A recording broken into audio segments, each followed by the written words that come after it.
Հայաստանի խորհրդարանի համապատասխան հանձնաժողովը հավանություն է տվել Եվրամիությանը երկրի միանալու օրինագծին։ Քննարկման ընթացքում մի քանի էական փոփոխություններ են կատարվել փաստաթղթում։ Այսպիսով նախագծից հանվել է ինտեգրում տերմինը։ Նախաբանում այժմ խոսվում է անդամակցության գործընթացի մեկնարկի մասին։ Այդ անհետացել է հայ ժողովրդի միասնական կամքի մասին հիշատակումը, սակայն հայտնվել են թեզեր երկրի ժողովրդավարական ինստիտուտները զարգացնելու, բարեկեցությունը բարձրացնելու եւ անվտանգությունն ամրապնդելու ցանկության մասին։ Գրել է Իզվեստիան ԱՊՀ երկրների ինստիտուտի Կովկասի ամբիոնի վարիչ Վլադիմիր Նովիկովի խոսքով այստեղ կա քաղաքական հաշվարկ։ Իշխող կուսակցության վարկանիշն այս պահին ամենացածրն է եւ նման նախաձեռնություններով նրանք ցանկանում են իրենց կողմը գրավել Եվրոպամետ ընտրազանգվածին, փորձելով չոտարել ռուսամետ ընտրողներին։ Մեզ հայտնի է Երևանի պաշտոնական դիրքորոշումը, որտեղ ասվում է, որ ԵԱՏՄ-ին անդամակցությունն իբր չի հակասում ԵՄ-ին անդամակցելու ցանկությանը։ Իրականում ակնհայտ է, որ հակասություն կա, բայց Երևանում գերադասում են դա չնկատել, ընդգծել է փորձագետը։ Քաղաքագետ Ալեքսանդր Ասաֆովը Newsru-ի հետ զրույցում նշել է, որ Հայաստանն ինքն իրեն թակարդի մեջ է գցել, վերջ դնելով իր հին դաշնակիցների հետ կառուցողական շփումներին։ Եվրամիության եւ ՆԱՏՕ-ի ուղղությամբ ուղղված վեկտորը ցույց է տալիս ոչ միայն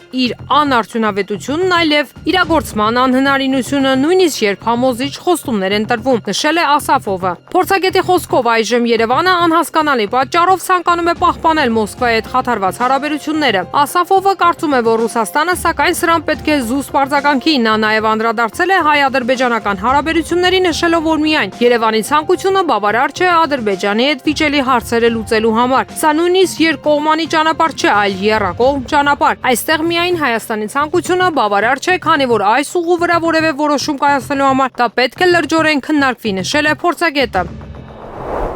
Հայաստանի Հանրապետության ԶՈՒ հրթիռային զորքերի եւ հրետանու վարչության նախկին պետգեներալ-մայոր Արմեն Հարությունյանի նկատմամբ քրեական հետապնդումը դադարեցվել է արդարացման հիմքով։ Այս մասին Փաստինֆոն տեղեկանում է փաստաբան Հակոբ Ենոքյանից։ Հիշեցնենք, որ Արմեն Հարությունյանը 2022 թվականին ձերբակալվել, ապա կալանավորվել էր, իսկ ամիսներ անց գրավի դիմաց ազատ արձակվել, այսպես կոչված դեռևս ԱԱԾ-ում քննվող հրանոթի արկերի գործով։ Ըստ 2022 թվականի հունիսի 17-ի ԱԱԾ հաղորդագրության Հայաստանի Հանրապետության զինված ուժերի հրթիռային զորքերի եւ հրետանու նախկին պետվարչության պետ գեներալ-մայոր Արմեն Հարությունյանն իբրև 523 միլիոն 89 հազար ՀՀ դրամին համարժեք անորակ հրթիռներ ձեռք բերելու պայմանագիր է կնքել, ինչը պետության համար առաջացրել է նյութական ծանր հետևանքներ։ Շուրջ 1 տարի տևած նախաքննության արդյունքում 2023 թվականի սեպտեմբերի 28-ին դատախազը բավարարել է քննիչի միջնորդությունը եւ դադարեցրել Արմեն Հարությունյանի նկատմամբ քրեական հետապնդումը մեղսագրվող արարքն իր կողմից չկատարելու հիմքով։ Հատկանշական է, որ թեև Արմեն Հարությունյանն ավելի քան 2 ամիս կալանքի տակ է եղել, ավելին պաշտոնապես հանրայնացվել էր նրա ձերբակալման մասին տեղեկությունը, իսկ ԱԱԾ հաղորդագրությամբ նույնիսկ կարելի է ասել խախտվել էր նրա անմեղության կանխավարկածը։ Գեներալը բարոյական փոխհատուցման հարց չի բարձրացրել։ Իդեպ հիշեցնենք նաև, որ Արմեն Հարությունյանը 2021 թվականի փետրվարի 25-ին ԳՇ հայտնի Նիկոլ Փաշինյանի հրաժարականը պահանջելու վերաբերյալ հայտարարության ներքո ստորագրած զինվորականներից մեկն է եղել։ Բրազիլ պաշտոնական այցի շրջանակներում Հայաստանի Հանրապետության արտգործնախարար Արարատ Միրզոյանը հարցազրույց է տվել մայրաքաղաք Բրազիլիայում հրապարակվող հիմնական օրաթերթերից մեկին Correio Brasiliense-ին։ Նախարար Միրզոյանը նշել է, մենք նաև համոզված ենք, որ Հարավային Կովկասում կայուն խաղաղությունը կախված է հումանիտար հարցերից, այդ թվում անհայտ կորած անձանց եւ բռնի անհետացումների զոհերի ճակատագրի բացահայտումից։ Միևնույն ժամանակ դեռևս կան հայ գերիներ Բաքվում, որոնք անցնում են բեմականացված դատական գործընթաց միջով։ Մենք հավատում ենք, որ նրանց անհապաղ ազատ արձակումը կարող է նպաստել հայ եւ ադրբեջանցի ժողովուրդների միջև կայուն խաղաղության հաստատմանը։ ԱՄՆ պետքարտուղար Մարկո Ռուբիոն նախօրեին հանդիպել է Թուրքիայի արտգործնախարար Հական Ֆիդանի հետ, քննարկելու անվտանգության եւ առևտրի առանցքային հարցերի շուրջ համագործակցությունը։ Այս մասին տեղեկանում ենք ԱՄՆ պետքարտուղարության կայքից։ Ըստ հաղորդագրության, պետքարտուղարը խնդրել է Թուրքիային աջակցելու Ուկրաինայում եւ Հարավային Կովկասում խաղաղության հաստատմանը։ Նա վերահաստատել է սերտ համագործակցության անհրաժեշտությունը աջակցելու կայուն միասնական խաղաղ Սիրիային։ Պետքարտուղարը մտահոգություն է հայտնել Թուրքիայի Թուրքիայում վերջին ձերբակալությունների եւ բողոքի ցույցերի առնչությամբ։ Հիշեցնենք, որ նախորդին տեղի ունեցել Նիկոլ Փաշինյանի հեռախոսազրույցն ԱՄՆ պետքարտուղար Մարկո Ռուբիոյի հետ Հայաստանի Հանրապետության կառավարության հաղորդմամբ Փաշինյանը տեղեկացրել է, որ Ադրբեջանի հետ համաձայնագրի նախագիծը սպասում է ստորագրման։ Քննարկել են Հայաստան-ԱՄՆ ռազմավարական գործընկերությանը տարածաշրջանային օրակարգին վերաբերող հարցեր։ Ֆրանսիական Arte հեռուստաալիքը ներողություն է խնդրել սխալ քարտեզ ցույց տալու համար, որտեղ Հայաստանը ջնջված է քարտեզից։ Այս մասին սոցցանցում գրել է ֆրանսահայ համայնքի ներկայացուցիչ լրագրող Գրիգոր Ամիրզանյանը։ 28 րոպե շոուի հաղորդավար Էլիզաբետ Քուինն ասել է, որ հաղորդաշարի անձնակազմը ցանկանում է ներողություն խնդրել հատկապես հայ ընկերներից սխալ քարտեզի համար, որը երեկ ցուցադրել են Թուրքիայի վերաբերյալ բանավեճի ժամանակ։ Քարտեզի վրա Հայաստանը ամբողջությամբ ջնջված էր, նրա փոխարեն Ադրբեջանը ներկայացված էր ընդլայնված մինչև Թուրքիայի սահման։ Ադրբեջանի ԱԳՆ-ն կտրուկ արձագանքել է Հայաստանի ԱԳՆ ղեկավար Արարատ Միրզոյանի եւ Իրանի ԱԳՆ ղեկավարի հետ համատեղ ասուլիսի ժամանակ արված հայտարարություններին։ Ինչպես հաղորդում է Trend-ը, Ադրբեջանի ԱԳՆ-ն կտրականապես համաձայն չէ, որ Բաքվի պահվածքը կարելի է որակել որպես նոր պայմաններ։ Հայաստանի արտգործնախարարը քաջատեղյակ է, որ Հայաստանի սահմանադրության մեջ դրույթի փոփոխությունը, որը հակասում է Ադրբեջանի տարածքային ամբողջականությանը, ինչպես նաև Մինսկի խմբի պաշտոնական վերացումը վերջին 2.5 տարիների ընթացքում եղել են բանակցությունների կարևոր թեմաներից, հայտարարել է Ադրբեջանի ԱԳՆ խոսնակ Այհան Հաջիզադեն։ Նրա պնդմամբ Բաքուն դեռևս 2023 թվականի մայիսին Վաշինգտոնում կայացած հանդիպման ընթացքում հայկական կողմին ներկայացրել է Հայաստանի սահմանադրության, ազգային օրենսդրության հարցերի ու քաղաքական հայտարարությունների մեջ առկա տարածքային պահանջների մասին փաստեր, որոնք ըստ նրա գիտակցում են նաև երրորդ երկրները։ Եթե հայկական կողմը շահագրգռված է խաղաղության համաձայնագրի ստորագրմամբ, ապա նա պետք է անհապաղ փոխի իր սահմանադրությունը, հրաժարվելով Ադրբեջանի նկատմամբ տարածքային պահանջներից եւ չխուսափի Մինսկի խմբի պաշտոնական վերացման ուղղությամբ համագործակցությունից, հայտարարել է Հաջիզադեն։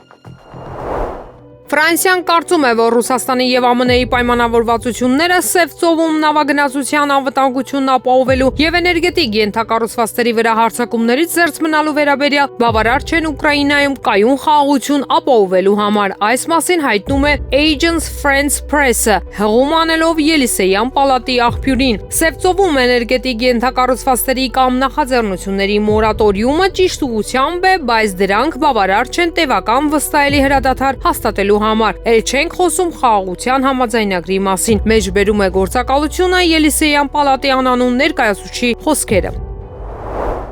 Ռուսաստանը չի միջամտել Դոնալդ Թրամփի 2016 թվականի նախընտրական արշավին։ ԱՄՆ նախագահը ստորագրել է հրաման Ռուսաստանի հետ ենթադրյալ կապերի վերաբերյալ հետաքննությունների դաշնային բյուրոյի հետաքննությունը գաղտնազերծելու մասին։ Թրամփը իրավիճակը անվանել է անհեթեթ եւ խայտառակ, միաժամանակ ԱՄՆ նախագահը չի ցանկանում հրապարակել այս գործի վերաբերյալ ողջ տեղեկատվությունը։ Դրա մի մասը դեռ գաղտնի կմնա։ ՀԴԲ-ն եւ Արդարադատության նախարարությունը պետք է ամանչեն, իսկ Բայդենը պետք է չի իրենից, սա երբեք չպետք է տեղի ունենար այս երկրում։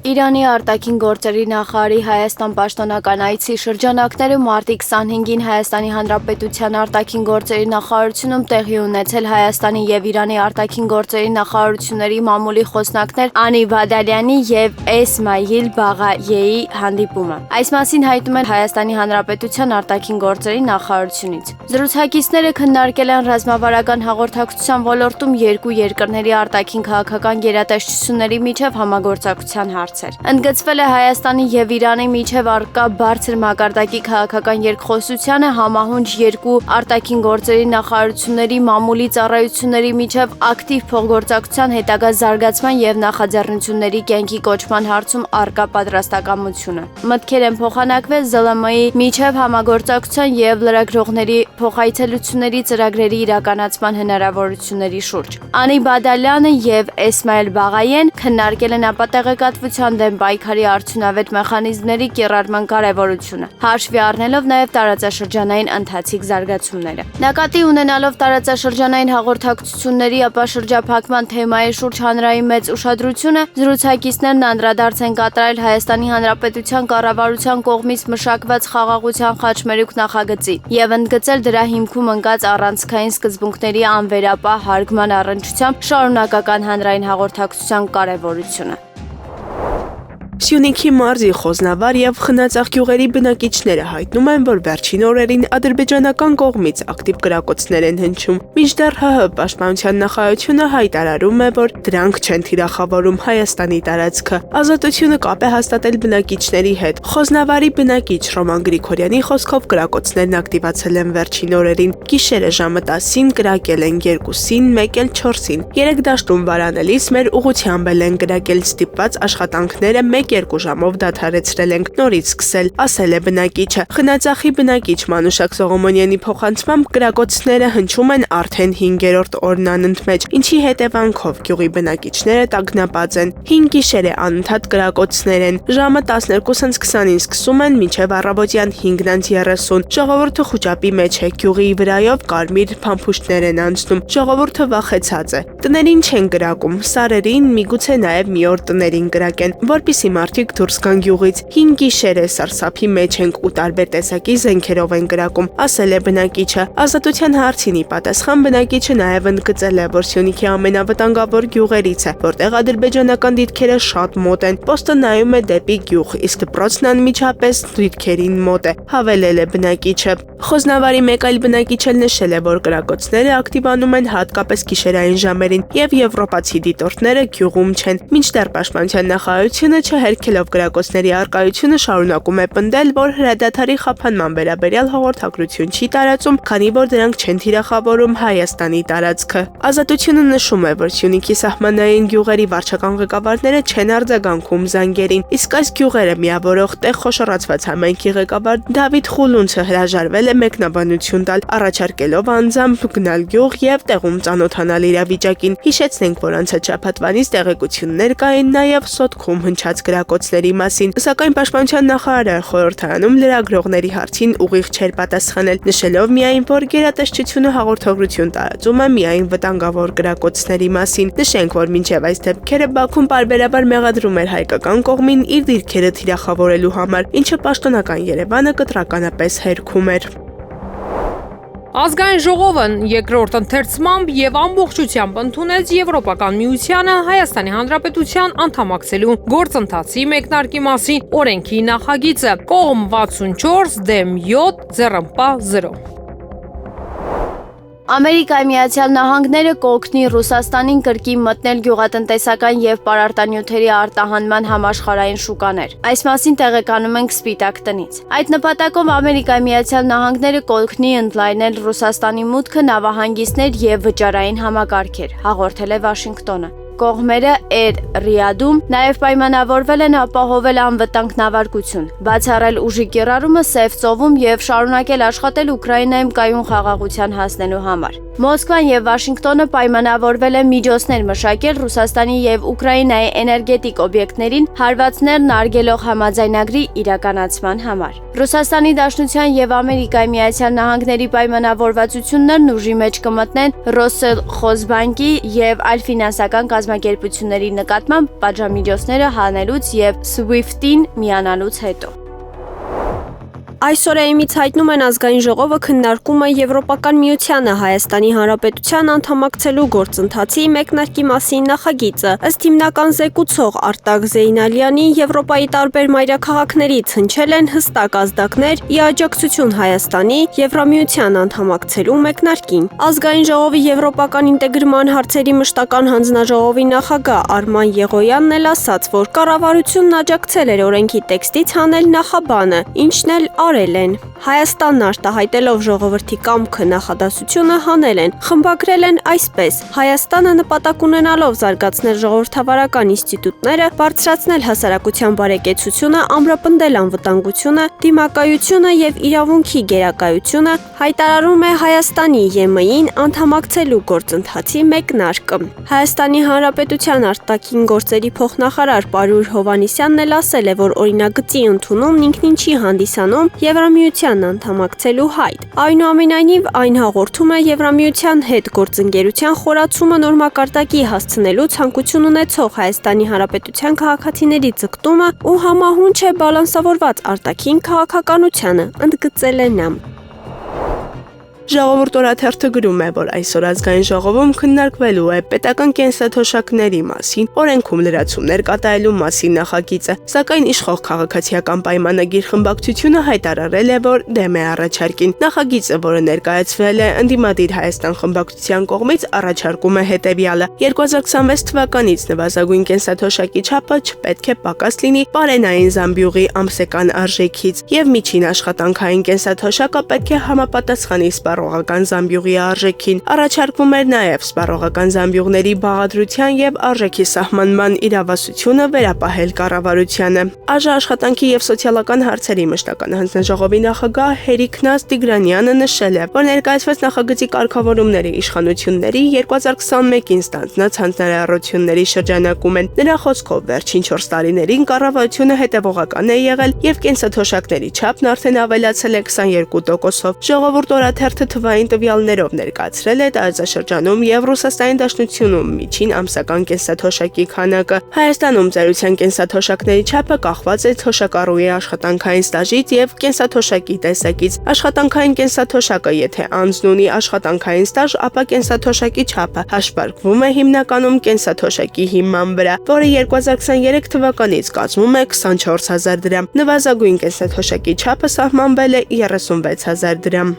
Ըստ 2023 թվականի տվյալների, աշխատանքային կենսաթոշակ ստացող թոշակառուների միջին ամսական կենսաթոշակը կազմում է մոտ 49132 դրամ։ Վրաստանում ծերության կենսաթոշակների չափը կախված է թոշակառուի տարիքից եւ բնակության վայրից։ Մասնավորապես մինչև 70 տարեկան թոշակառուների համար կենսաթոշակը կազմում է 350 լարի, 70 եւ բարձր տարիք ունեցող թոշակառուների համար 450 լարի։ 2025 թվականին Ադրբեջանում միջին ծերության կենսաթոշակը կկազմի 569 մանատ, իսկ աշխատանքային միջին նպաստը կկազմի 494 մանատ։ Ռուսաստանում միջին կենսաթոշակը կազմում է մոտավորապես 24000 ռուբլի։ Այս դեպքում կենսաթոշակի չափը պետք է կազմի կորցված եկամուտի առնվազն 40%-ը, այսինքն եթե 2025 թվականին 80000 ռուբլի է, միջին աշխատավարձը կենսաթոշակի չափը մոտավորապես հավասար է 32000 ռուբլու։ Թուրքիայում նվազագույն կենսաթոշակը սահմանվել է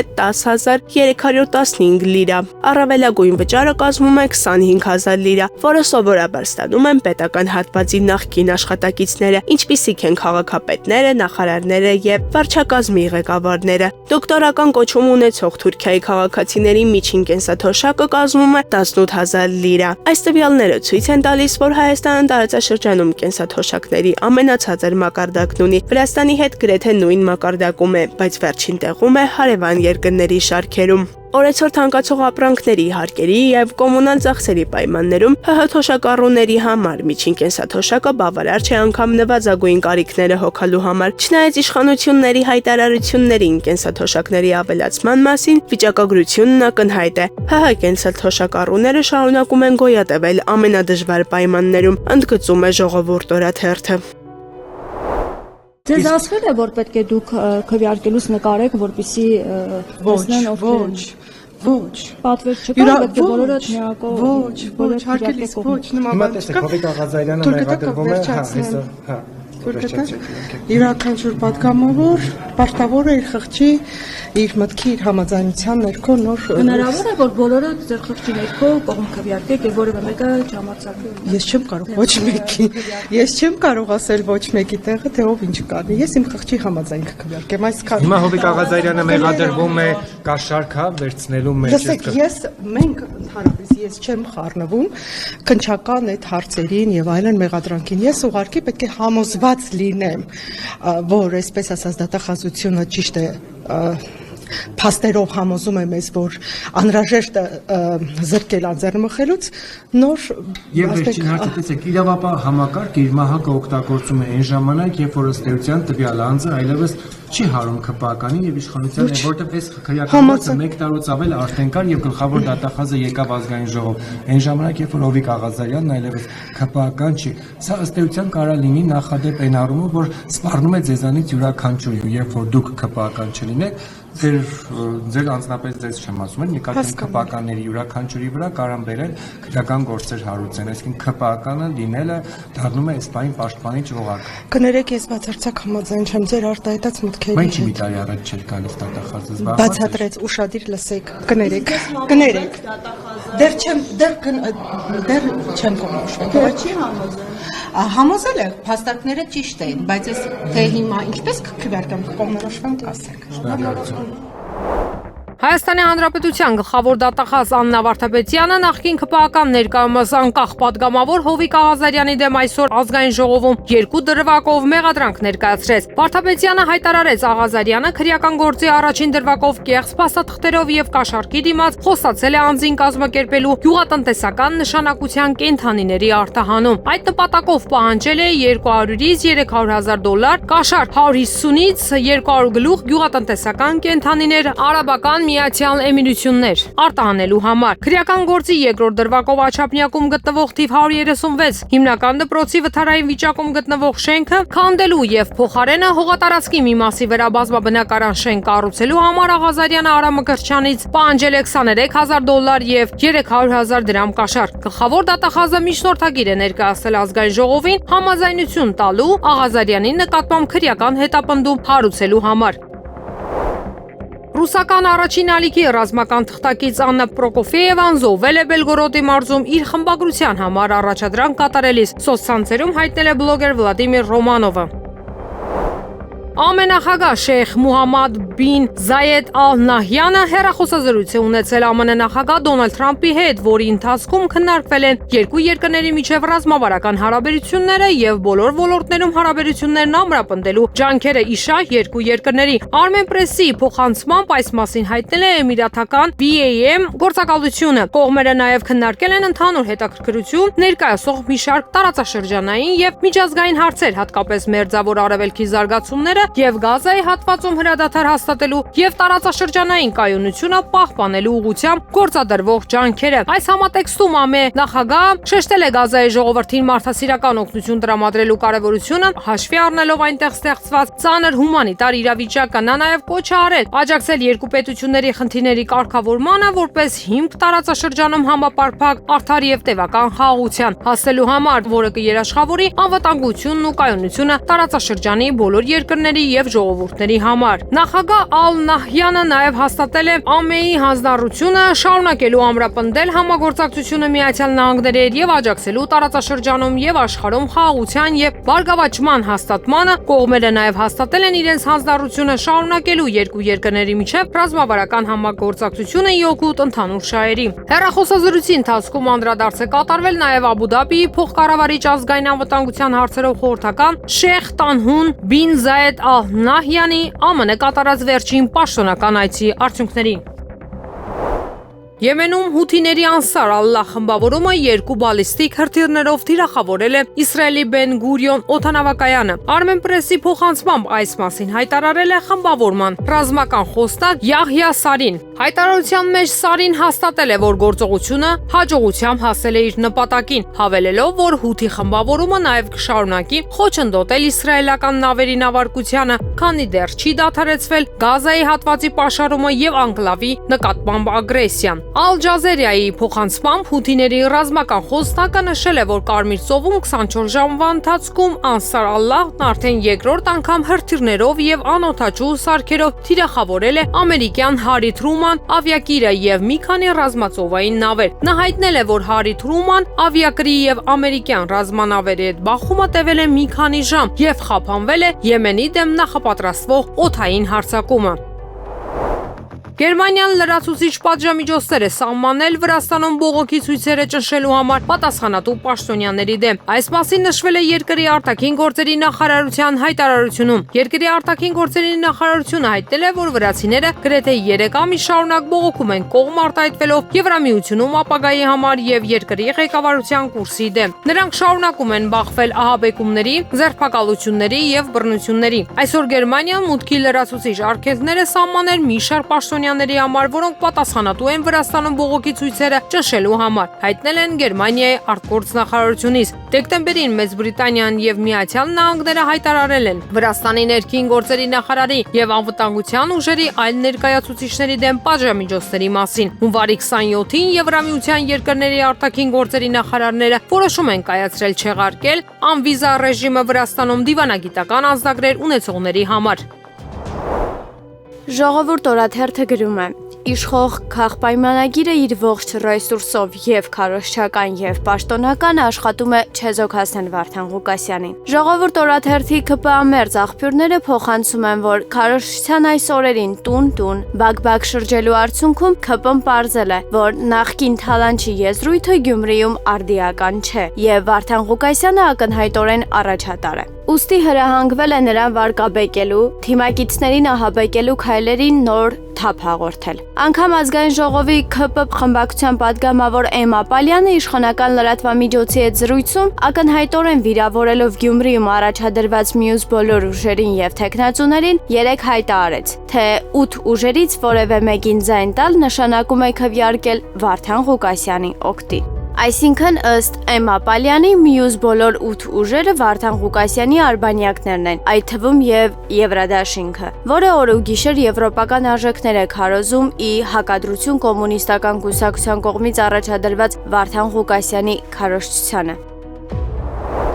Հայաստանի Հանրապետության արտգործնախարարությունը շնորհավորում է Հունաստանին անկախության օրվա առթիվ մեր ամենաջերմ շնորհավորանքներն ու խաղաղության ու բարգավաճման լավագույն մաղթանքները Հունաստանի կառավարությանն ու եղբայրական ժողովրդին։ Հայաստանը բարձր է գնահատում Հունաստանի հետ երկարամյա բարեկամությունը, հիմնված փոխադարձ աջակցության, տարբեր ոլորտներում սերտ եւ ակտիվ համագործակցության վրա։ Նշված է Հայաստանի Հանրապետության արտգործնախարարության X-ի միկրոբլոկում։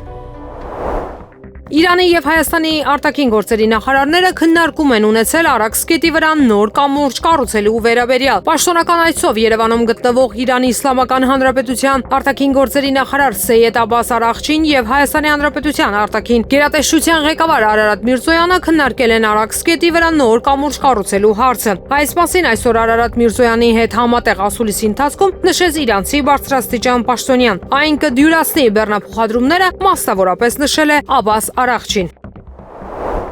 Հրապարակ թերթը գրում է. շաբաթ օրը Ազատության հրապարակում արցախցիների կազմակերպած հանրահավաքը սկսել է անհանգստացնել իշխանություններին։ Եվ քանի որ արցախցիները ողջ կազմակերպչական հարցերը քաղաքական գործիչների փոխարեն դրել են հասարակական սեկտորի ներկայացուցիչների ուսերին ու այդ նպատակով ձևավորել են արցախցիների իրավունքների պաշտպանության խորհուրդ, ապա իշխանությունների մինչ այս պահը չի հաջողվում բռնել ու շինծու մեղադրանքներ առաջադրել Արցախի նախկին պաշտոնյաների։ Ուստի որոշել են պարակտիչ գործողություններ ծավալել հենց արցախցիների միջոցով։ Հրապարակ թերթին պատմեցին, որ հասարակական կազմակերպությունների որոշ ներկայացուցիչներ կազմակերպչական քննարկումների ժամանակ փորձել են սլաքները Հայաստանի Հանրապետության իշխանություններից տեղափոխել դեպի ՄԱԿ-ի եւ այլ միջազգային պատասխանատուների կողմը, թե մենք Հայաստանի Հանրապետության իշխանություններից չպետք է պահանջներ ունենանք։ Բաքվում պահվող գերիների մեր վերադարձի իրավունքի համար պետք է պահանջներ ներկայացնենք ՄԱԿ-ի, Հայաստանի Հանրապետությունում հավատարմագրված արևմտյան դեսպաններին, սակայն այդ փորձերը մերժվել են։ Եվ ոմանք հրապարակային հայտարարություններ են արել, թե չեն մասնակցելու հանրահավաքին։ Իրականում արցախցիների այս հավաքը սոցիալական խնդիրներից զատ նաև քաղաքական օրակարգ է առաջ տանելու։ Թեև կենտրոնում ապրիլի 1-ից արցախցիներին հատկացվող 40,000-ների դադարեցման հարցն է եւ բնակարանների ապահովման ռեալ ծրագրի պահանջը, քանի որ գործող ծրագրող բանկերն արցախցիներից կանխավճար են պահանջում, հաշվի չառնելով պետության տված սերտիֆիկատները։ Իսկ այժմ եղանակի մասին մարտի 25-ին օդի ջերմաստիճանը ցերեկային ժամերին կբարձրանա, հանրապետության տարածքում տեղումներ չեն գրանցվի։